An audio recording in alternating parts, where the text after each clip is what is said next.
Welcome back to the Dividend Diplomats YouTube channel. You've got your boys here, Lanny and Bert, the Dividend Diplomats. It's Tuesday. It's almost New Year's. I have a fun video today. We're going to talk to you about how I have invested nearly $40,000 in SCHD in 2025. Ooh, 40 G's. Let's get to 40,000 likes on this video. I'm just kidding, guys. Smash that subscribe button. Give us a nice thumbs up here. Getting into the early to mid part of the week here. Now, Bert, we got some house cleaning to do. We got a little Christmas giveaway, don't we? We did on our Christmas video. We said we were going to give away some swag to one lucky winner who subscribes, comments, and like that video. There were no minimum likes, no minimum thresholds. It was Christmas. We were both in the jolly Santa spirit, so we picked our winner. Lanny, why don't I give the drum roll and you announce to the community who the winner was? Joy to the world. Mr. Ken Plama 4644. Happy holidays to you. We will, I don't know, maybe comment to you here below or just, try to send us an email, dividenddiplomats@gmail.com with your info, and we will ship you a nice holiday DD mug. All right, so while we get into this one, this is the last video of 2025 because this is going to be the 30th, right? Yeah, our first video will be January 1st, I think. Yeah, am I thinking that right, Lanny? I'm all over the place today, so I apologize. So This will be on December 30th. Yes, this will be released on December 30th. What have I been doing? For most of 2025, I have been buying 30 shares of SCHD every week. That started all the way back in the first 30 share purchase was in Q2. At the end of April, I started buying 30 per share. Or actually, yeah, it was at the end of Q2. I apologize. April, May. But I've been buying them every week throughout the year. I started at a smaller amount. I started with 18 shares, $500, and I slowly ramped it up over time. And those totals are really starting to add up. Through all those purchases, we have put in nearly $40,000, as I said. Lanny, it's crazy to see the power of consistency and the power of investing here. Oh, hell yeah, brother. I mean, it is insane what happens after you continue to stack and stack and stack. Man, I mean, so you've been doing it.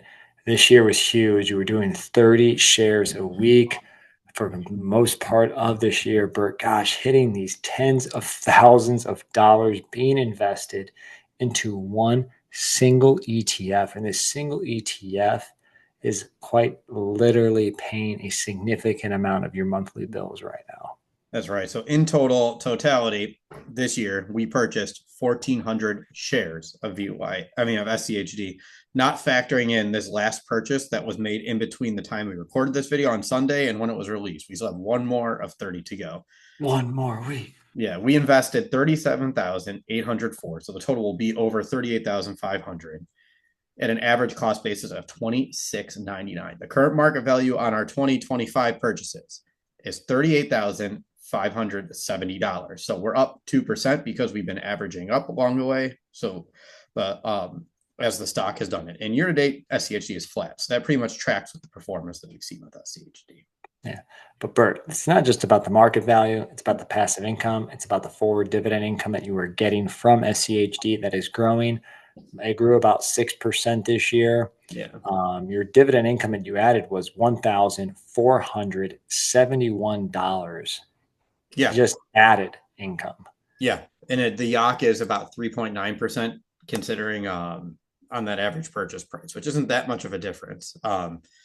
But it's a substantial amount of income. I'm not going to lie. That's $1,470 added each year. When you divide that by the $27.54 price, that's over 50 shares dripped every year of SCHD alone.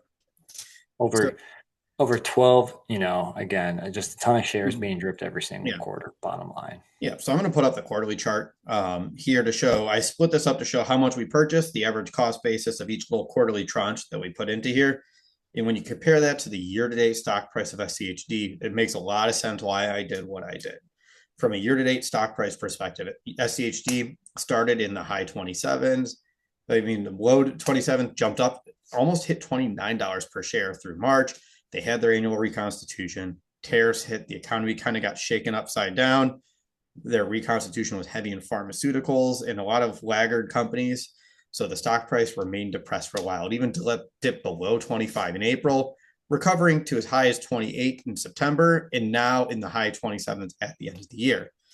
As I said, Q1, I was buying $500 a week per share. So I only invested 234 shares in Q1. The average purchase price was $27.87. Q2 is when I really started to ramp it up, which when you look at the stock chart, that's when it dipped. So that's when I decided to start buying more in my position. Q2, it jumped up to 406 shares of SCHD. And that's when at the end of the quarter, I decided now's the time to be consistently buying 30. So the average cost in Q2 was $26.21. Q3, I bought 400 shares flat, average cost of $27.11. Q4, 360, what will be 390 by the end of the quarter with that last purchase that wasn't reflected in here at a price of $27.18. So makes sense. Stock price was humming along. I had my $500 drop suddenly, and I said, screw it. I'm going to keep buying 30 now every single week. He's just doing it, and the beauty part about it is that, hey, usually what goes around comes around. So maybe SCHD has a banger on the market value front. I'm sure in Bert's, from your perspective, you're like, nah, just stay down. I'm in the accumulation phase here. Yeah. Let me just continue to stack shares. If you keep this up, you'll be actually well over 4,000 shares after 2026. Right. I've been evaluating what do I want to do with my SCHD position because this is getting rather large. In total, we have over $70,000 of SCHD. We have 2,600, almost 2,700 shares. So I've been kicking around. Do I want to keep buying 30 until we reach 100K, or which would put me through a quarter or two here? Or do I want to just stop at the end of 2025 and just find other investments to go into and let drip kind of take care of it? It's a week left, Eddie. I'm still kind of on the fence about that. It would be kind of fun to build it to 100K. I'm not going to lie. And then stop. But there is a need for me to diversify. So I'm a little on the fence here of what I want to do.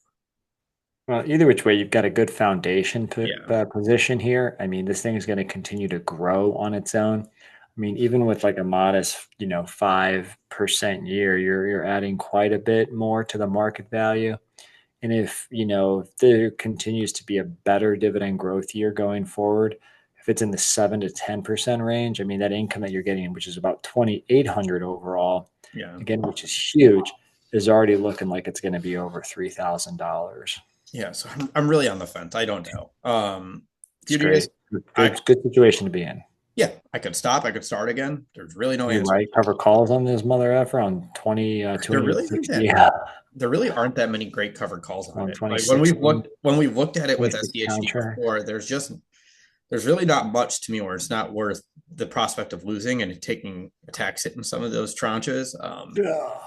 Yes, but overall, I couldn't be happier that we did this. We did this automated investing. We put nearly $40,000 in one fund in 1 year, which is pretty freaking cool when you think about it. We've been fortunate. In addition to everything else that you were doing. Yeah. And in addition to the 401k contributions, in addition to everything else. So it's exciting. It shows the power of automated reinvesting, and whether we keep buying SCHD or something else, this hopefully I know it for sure has inspired me. You've already been doing it, so you know the power of it, Lanny. And hopefully it shows all of you the results of just sticking to a plan, consistently doing it, and just watching and not chasing the short-term pop, seeing what happens in the long run when you consistently build and consistently add, because we now have over 70,000 of SCHD.